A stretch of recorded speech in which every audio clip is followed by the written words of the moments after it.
I think we are. Let me It just double says we're check. live. Yeah, I think so. Let me Six, just 7, 8, 9 seconds. refresh. Amazing. I think we're live. So let's get started. Oh my gosh, I'm so excited about this conversation because the last live we did was more than a year ago. So for those who have been around, um, good to see you again. My name is Nancy. For those who are new here, so it's so nice to have you here. I used to do a lot of live streams, but I stopped for about a year. So I'm very happy to do this together with my friend Deborah because we did a live stream. It was called Overcoming Perfectionism, Procrastination, and Self Doubt. That was such a powerful conversation. And it happened more than a year ago. And in that live stream, we talked about how perfectionism really isn't about problems with productivity.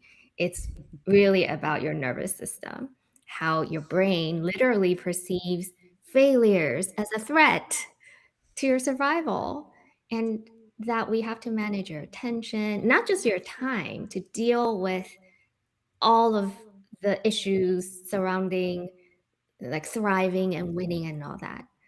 And It's even even worse than that. We don't just perceive failure as a threat to our survival. We perceive the possibility of failure as a threat to our survival. yes, so it's That's not the real even kicker real. of Yeah. perfectionism. Oh my gosh, I love that. And in the live stream we did, that was more than a year ago, people still talk about it, and people have been asking for a deeper dive on the leadership challenges that this would then create. And it's especially a popular topic now, working with my clients who are senior leaders at leading companies like Google, Meta, and Microsoft. That perfectionism doesn't go away, even as you level up. And there's also a gap between knowing what we should do or what we shouldn't do or how we should feel versus actually doing it. And that's the gap that we're tackling today. So with that, I'm going to bring my friend Deborah here onto the stage. Hi, Tell everybody. us, yes, hi. Tell us what you've been up to. What you been up to? Yeah, so, super quick skinny for anybody who's new to my world, just so you know where I'm coming from on all this.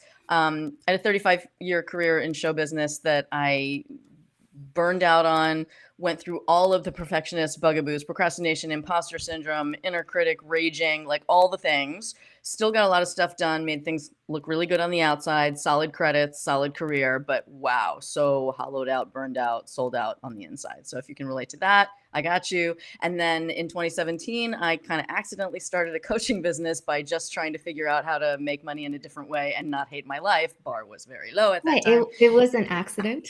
It was an accident. I knew I needed to change careers. I had no idea what I was going to do. I had this very specialized, esoteric, high-level show business career. I had these sort of semi-failed or not quite working entrepreneurial ventures, and I honestly had absolutely no idea what I was going to do, but I was very curious about this wave of internet marketing, and I was very curious about what I might be able to supply or provide online, what sort of problems I might be able to solve. And as I said, initially, when I knew nothing about what I do now, the bar was very low. I just wanted to not hate my life, and I definitely needed to make a bunch of money.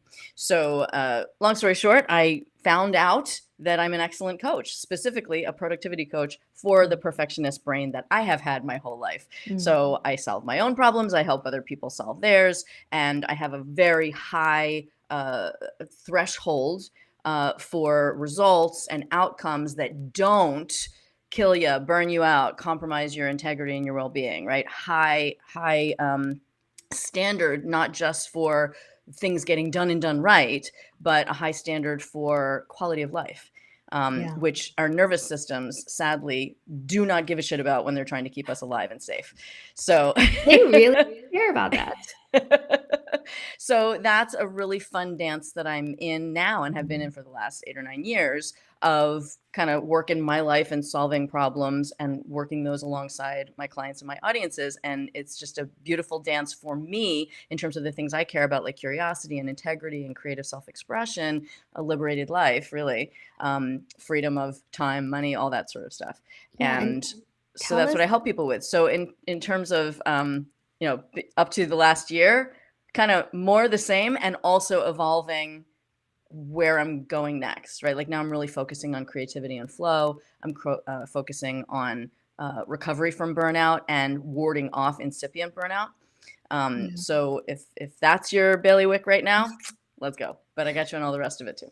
That's amazing. Well, I'm going to jump right into the first question we have Please for you do. today. I'll put it here on the screen. Yeah. I'm really curious.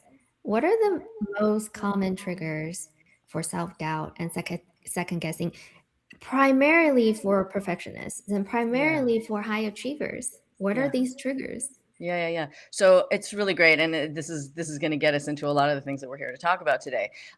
Most common triggers for self-doubt and second guessing for a perfectionist. Honestly, so everything we're talking about today is going to be a good news, bad news scenario. I promise good news and I promise a way out of the bad news, but you got to get that there's some good news, bad news here. Otherwise, you're just going to keep getting the same old, same old. So the bad news on the most common triggers for self-doubt and second guessing are anything you care about. Right? So if it matters to you, if it's high stakes, it's going to trigger the self-doubt and second guessing, because in perfectionist brain, we must get it right.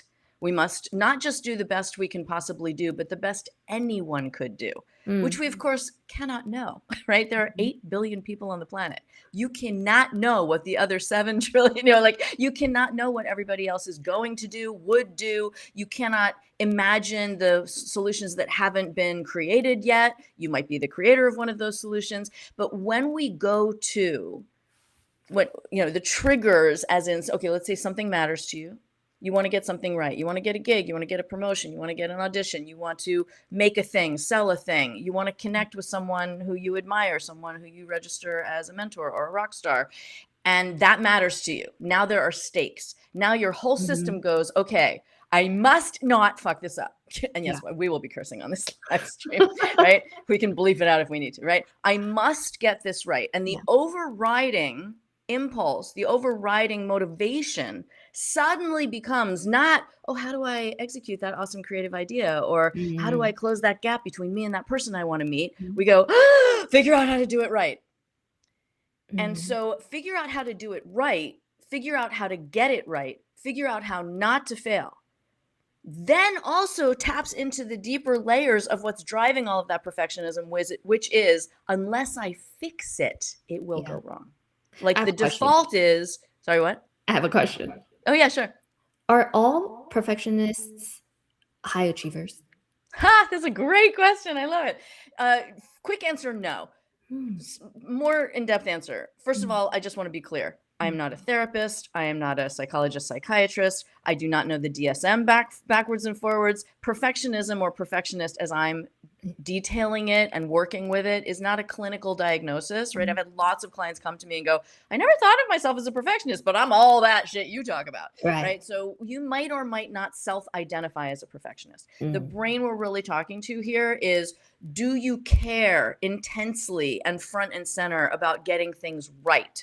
As opposed to, I have an idea, I'm just going to run with it. If it's messy, if it fails, whatever, it's fine, right? We're talking to the people who are like, I must not fail. That your sense of well-being and worth is contingent upon your success, your value, your validation externally, right? That there's a way in which you must exert control or feel that you have control over the situation, else chaos will ensue, else world comes crashing down. It feels like everyone. Well, it's a lot of people in the tech world, so I get how Okay, that's why. It's like, wait. Yeah, and so to answer my world.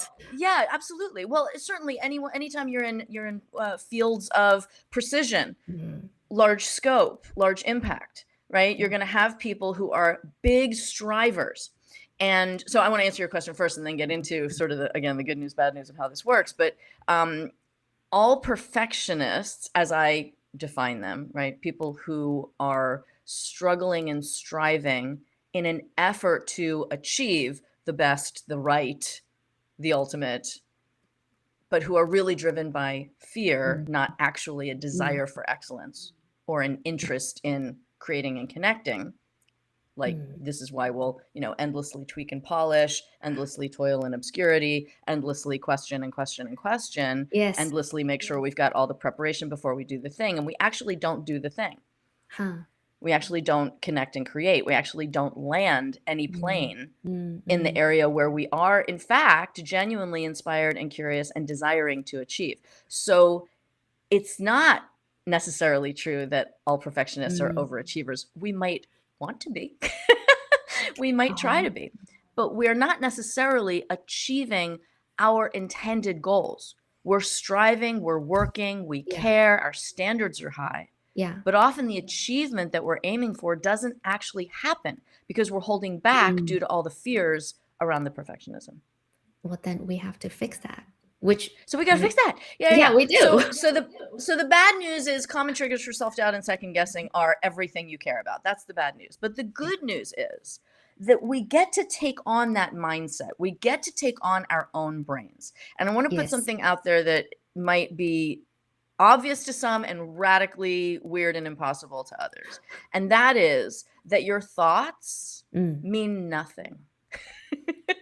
The Your mountain is thoughts are you. your thoughts are arising hundreds of thousands of times a day. Most of the thoughts, 35,000 to 70,000, depending on which research you believe, of the thoughts that you're having every day arise unconsciously and produce a lived experience with you before you have any idea that you've had the thought. And Oh, when we've reinforced thoughts over time, I'm not good enough, I need to, I can't, I have to, I should, all of those. When we yeah. reinforce the domain and the space of the inner critic saying, you really shouldn't, you really have to, you'll never amount to anything, you'll never do that, you fucked that up before, all these sorts of things. And we're just swimming in that soup without realizing that our feelings, our fears, our anxieties are just the result of Yeah. unconscious thoughts we didn't even know came up, but we're now reacting to them consciously. When we're swimming in that soup and believing that that's our reality, that it Mhm. means something, that we need to believe it and pay attention to it, we're screwed. We are But screwed. billions of people are walking around doing that, so you've got a lot of perception and agreement saying this is a great idea. I have the next question as a follow-up Yeah. because we think that we're screwed now, but when we get to the next level, we are not screwed anymore, which takes me to this question. Does self-doubt show up differently for someone who's early in the career versus someone who's Yes. already a director, already a VP, already So a this is CXO? can't wait to get my claws in this one. All right, so this is a two-pronged approach to the Mm, answer, okay? mm. So two things on this, broad strokes.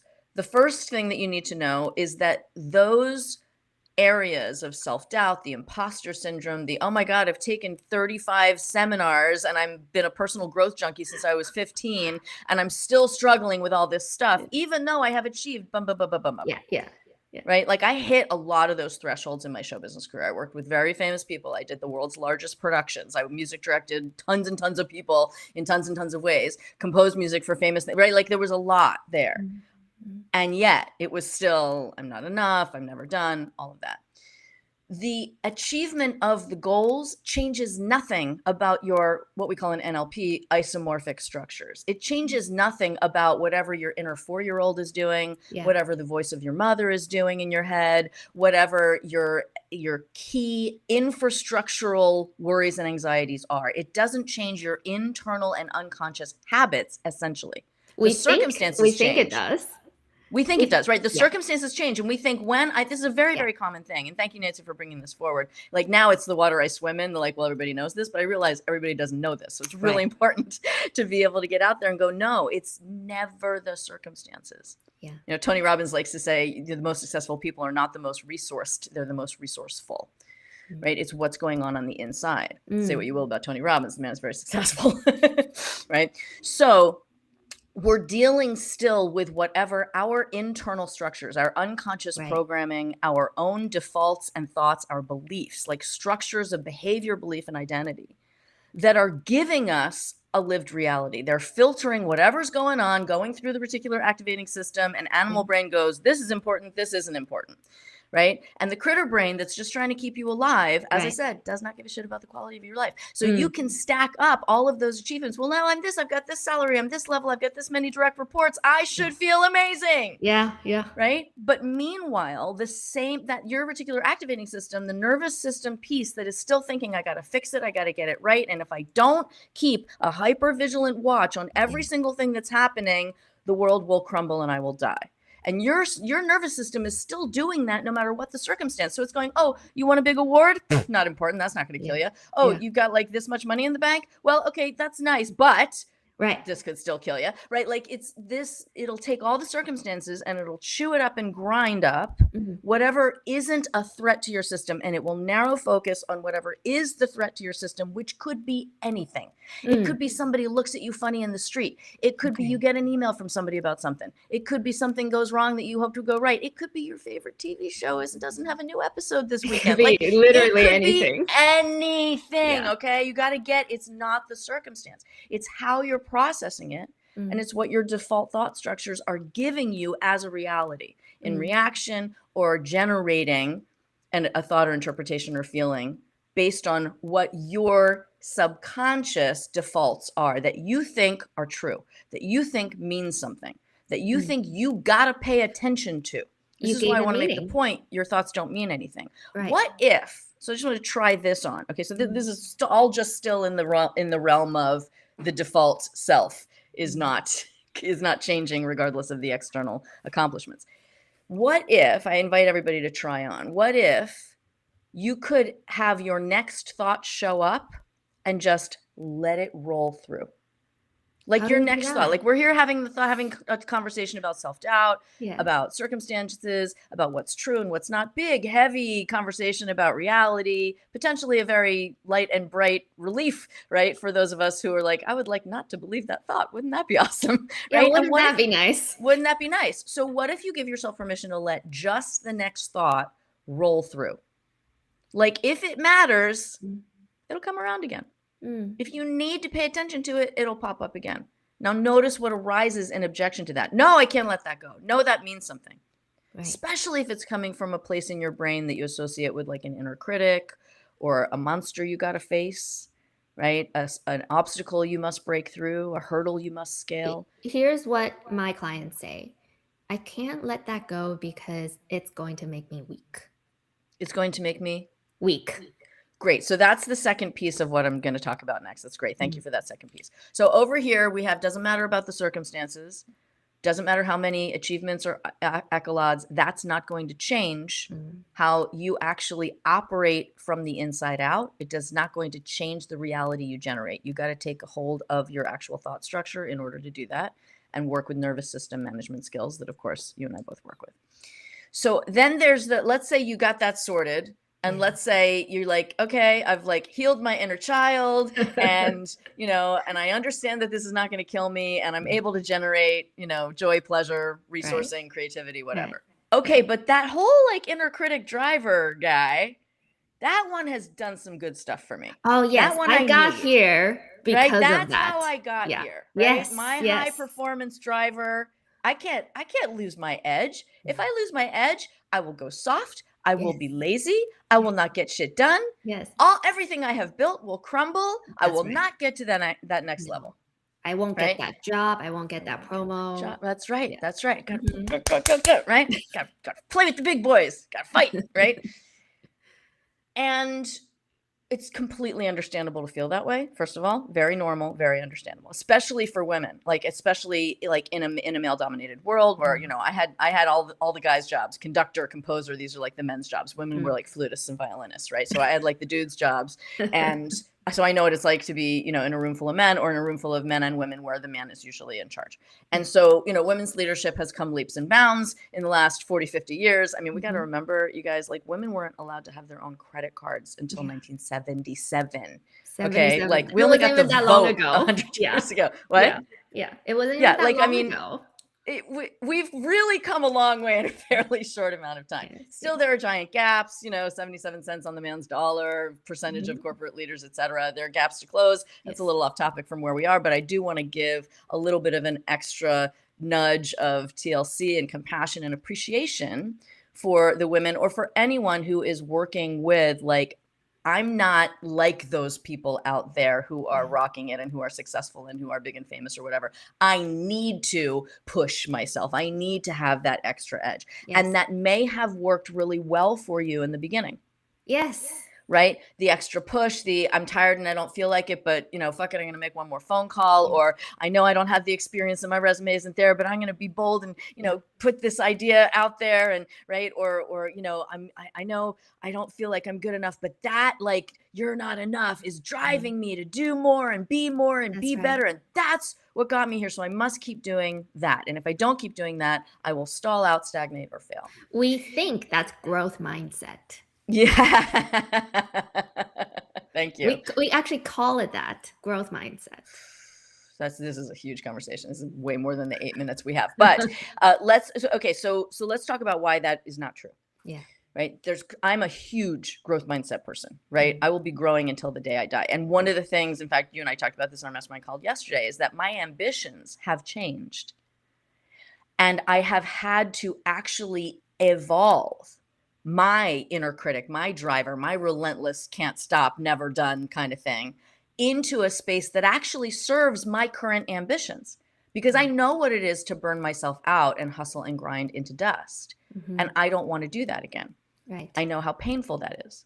And I have actually learned how that doesn't get me the whole picture. It might get me a temporary adrenaline rush. It might get me like, okay, I'm going to meet this one deadline. But in terms of that evolution where my goal is not just achievement, but peace of mind about it, not just accomplishment and public accolades, but a sense of fulfillment in my heart and soul. Not just body looks good in a dress, but body feels good at rest. Right. And in order to have that, which are my newer ambitions, right, not just make it work out there or have people think I'm cool, but actually feel good and feel cool, right, Yeah. and be doing the big cool things. In order to meet those ambitions, I've had to evolve where my inner critic is. And it starts with trying on the idea that while you're very overdeveloped, and I'll just say inner critic as a host of, an umbrella for lots of things. Your driver, your edge, whatever it is that is coming at you and depleting your energy and self-esteem, driving you to overcome or to fix what's wrong. When that's the dynamic, you're talking about an inner critic that's coming at you, pushing you down. Yeah. That voice, while it may push you to action, is ultimately depleting you. It will lead you to burnout. It will lead you to a feeling of failure no matter what you do, because you're subscribing to the cycle that says, I'm broken or wrong or inadequate. I got to fix it. Here's how I'll fix it. Okay, I fixed it. That reinforces that there's something to fix, and now I'm back here at broken and wrong. And now I got to fix it again. Yeah. And now I got to fix it again. And now I got to fix it again. And you're stuck in the cycle of being broken, wrong, or inadequate, needing to fix it, succeeding at fixing it, and then needing to do it again. What if you try on that whole piece of machinery is an energy bleed, and the thoughts around that are not true? How can it not be true? How can it not be true? So you get to try Yeah. tiny little experiments, tiny little steps where it's low stakes, right? You're not going to go into your next most pivotal dream gig interview and go, today, I'm not going to pay attention to my inner critic. I'm going to try on that I'm perfect. I get to be completely present and connect with people in a whole new way. Don't do that. You'll feel like shit and you won't be very good at it. Yeah.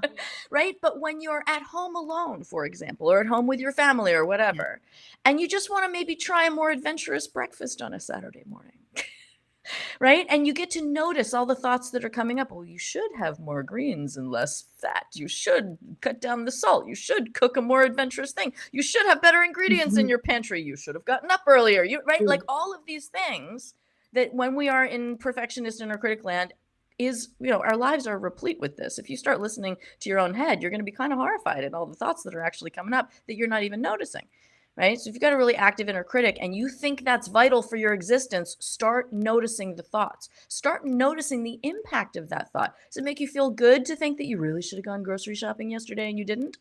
Does it make you feel good to think I really should have gotten up an hour earlier and I didn't? So that go ahead. actually requires people to be self-aware enough to even notice That's right. the That's critic the first step. Notice your own thoughts. Right. A lot of people don't notice these things. That's right. It's just the reality. It's just the reality is I should have gone grocery shopping and I should have a better breakfast and I should have gotten up an hour earlier. That's just how it is. That's obvious. Isn't that obvious? It's so obvious. That's great. You can do your whole life Yeah. like that. You're Yeah. going to be real tired. But there's another way. That's right. Yeah. So try on. This is what I'm saying. There are big shifts that are available with little moves. In fact, that's the only way big shifts at this level happen. So try on. I'm picking the Saturday morning breakfast thing. Just pick something that for you As an is low stakes. example. As an example, Yes. right? Yes. So try on. Let's go with, okay, what you're looking to shift is from the beat down you think you need to do well Yeah. to checking out what's available within you that you could trust that will just have you perform beautifully and achieve great results. The creativity, the curiosity, the desire to live, the life force, no matter what you believe, religiously, politically, spiritually, there is something that has the little green shoot push up from between the cracks in the concrete. Life insists upon itself. What is your version of that? What does it feel like for you, literally, to feel alive? Do you even know how good you can feel feeling alive? Do you even know what it means to feel alive? Right? Yes. Adrenaline rush is, in my opinion, a shitty substitute for aliveness. That actually brings me to the last question for okay, got it. which is, and I think you already gave us Sure. a preview of this. Yeah. How do you coach your clients to build this sustainable confidence that's not just a temporary boost, right? And then I think you already gave us some specific practices. Yeah, I'm gonna give you. I'm gonna give you another good news, bad news one. Cool. I love these good news, bad news questions you're asking because you're cutting right to the heart of something important. So, okay, so here's the bad news. So, confidence comes from confide, with truth or with faith, right? That's the etymology of the word. Confidence is not, sorry to the tech bros, but beating your chest in a room and going, huh! It's not a pissing match. That's not confidence. Confidence is being with truth or being with faith. So when we want confidence on something we haven't done yet, we're kind of trying to lie to ourselves. You cannot have confidence like a sense of I've got this, a sense of self-esteem, a sense of I can do this, this is mine to do, until you've actually done it in some way. Right. So trying to be confident enough to do the thing will have you forever holding back on doing the thing. Now, again, just like I'm not saying go into a pivotal job interview and try to wholesale change your thought system. You do it in small pieces. So you try on, okay, I'm not confident about my cooking. We're going to stay with the cooking analogy, right? Because everybody's got to eat, right? Like I'm not confident about my cooking. So I want to get more confident about my cooking. So here's what I'm going to do. I'm going to make a big shopping list. I'm going to plan hours at Whole Foods. I'm going to look up all the recipes. I'm going to try, but what happens? You never cook anything. You never make breakfast. You never find out what you like or don't like. And you definitely don't have confidence. You start to get more confidence in your ability to research grocery lists. How's that working for you? That's me. Right? I had a client who was literally had 57 tabs open on her browser just because she was shopping for a kitchen appliance. All 57 tabs, just shopping for a kitchen appliance. Yeah. Right? And she had a love of making ice cream, and she had not made ice cream in 5 years, and it was due to stuff like that. Yes. And in the program, she not only got into making ice cream again, but was offering tastes to the neighbors and the friends, and had these little events, and she was so freaking happy. And it had nothing to do with her job. And this can be in your job, out of your job, whatever. Yeah. But the confidence piece is it's not about getting everything right, figuring out what you're going to do in advance, knowing that you can do it before you do it. We think that's what it takes. To get everything right, I got to do all the research, and then I'll be confident. With truth. The truth of you doing it is what gives you the confidence. You have the confidence from doing the thing, not to do the thing. When you have not done something, it's going to produce doubt, insecurity, waffling, second guessing, especially for a perfectionist brain. So just accept that's what's going to happen here. And what can I do that is a teeny, tiny, low stakes step? Yeah. Right? Yeah. So, okay, rather than a whole grocery shop and tons of recipes, I'm going to look at what I actually have in my fridge right now. Yeah. And then, because the magic of the internet, you can go on and go, I have eggs, ratty spinach, and mustard. What can I make? Yeah. Yeah. Right? And then, and an old lemon, right? What can I make? Yes. Right? And then you look at the pots and pans and utensils you already have. Right. You get the analogy here, you guys? Yes. About the kitchen. Okay. Right? Do the thing. And then you just make a portion for one person. Yes. You're not inviting people to a brunch party, right? You're not publicizing, you're not starting a blog on cooking breakfast on Saturdays. You're just making a weird little egg spinach mustard thing for It's you. low And stakes, low it's risk. low stakes, and Mhm. you're tapping into Yeah. your natural intrinsic curiosity and creativity. Listen for what I call the ding of truth. Oh, maybe that I Yeah. could Oh, find that sort of interesting. That's not that bad. That's how I that's not could how- actually do this. I could, yeah, right. That's not actually bad. Like the process here is something I could do. And then give yourself, this is a really important piece, give yourself such lavish permission to be messy and imperfect on the first try. Oh, Confidence does not happen after the very first No. try of something brand new that involves skill sets and tolerance for failure and all that kind of Right. stuff, right? So your egg mustard spinach thing might taste absolutely terrible. What do you focus on at that point? That you should never cook again? No. You focus on first celebrating the win that you did something. I love Make no that. mistake, it's a giant win. You celebrate the win that you tapped into curiosity and creativity. What's kind of ooh yummy? What's interesting? Oh, I might be able to do that, right? You took one little step, you did it. You didn't Mhm. like that. A bad egg dish on a Saturday morning that you never want to make again with Yeah. crappy ingredients is still 1,000 times better than you tweaking your grocery list Yes. again Yes. and not getting anything. I love it. Right? 1,000 times better. So you celebrate the win, you celebrate your courage, your creativity, your curiosity, Mhm. right? And then you get curious again. What's next? What would I like next? And you get so much data, so much incredibly valuable data from having done the dumb, shitty, messy thing, because now you know, hey, Now you know. no mustard and spinach next time. Yeah.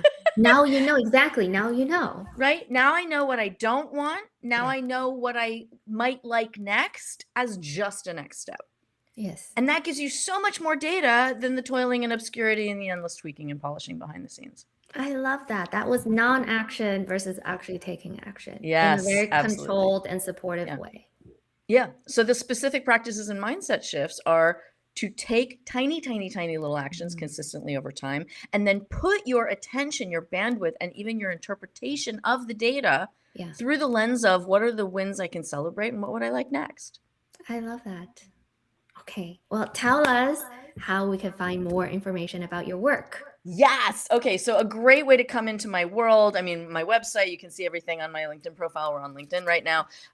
If you're on another platform, my profile will have whatever you need. But a great starting point is a new video that I've created that is a rock solid training. It gives you lots of information on what to do. It solves 3 secrets to getting more done in less time with empowered pleasure and peace of mind. It's called How to Get Big Things Done Without Needing to Fix Your Habits, Your Mindset. How or do your we impossible find this schedule. video? Literally www.howtogetbigthingsdone.com. Hold on, let me grab You can it. find it on my website too, which is cobaltcoaching.com. By the way, How Cobalt, while you're to- putting that link up there, I'll share that the Cobalt coaching is actually not about the blue hair. That was just a kind of a happy accident. Cobalt is an acronym standing for Creativity, Ownership, Balance, Action, and Leadership Training. And I do love talking about ownership. We'll maybe talk about that in another one. And it's also an incredibly it is an element. Literally, it's like a building block of so many other things. It's a valuable one. And it has a very, very high heat point melting temperature and is most commonly used in alloys. So it's Whoa. about collaboration and withstanding the heat. Wow. Okay. So I'm gonna try to bring up this QR code. Okay, sure. Yep. See if I can- howtogetbigthingsdone.com. Not just things. We all get things done, right? We're all like busy, doing all the Yes. things.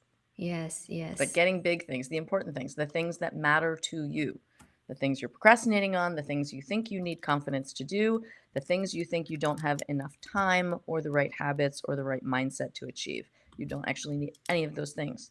You need the 3 secrets I share in the video. That is amazing. Let me bring it up. Hold on, where is it? Show. Is it showing? Oh, Thanks, you guys who are Here. still on. I know we said a half an hour. Hey, hello QR code. That's a QR code. Scan it. to Get learn it? more about how to get big things done. Thank you so much, Deborah, for coming on to my channel again. It is my pleasure, Nancy. It's always such a delight to speak with you. Yes, Thank you. yes, likewise. Thank you so much.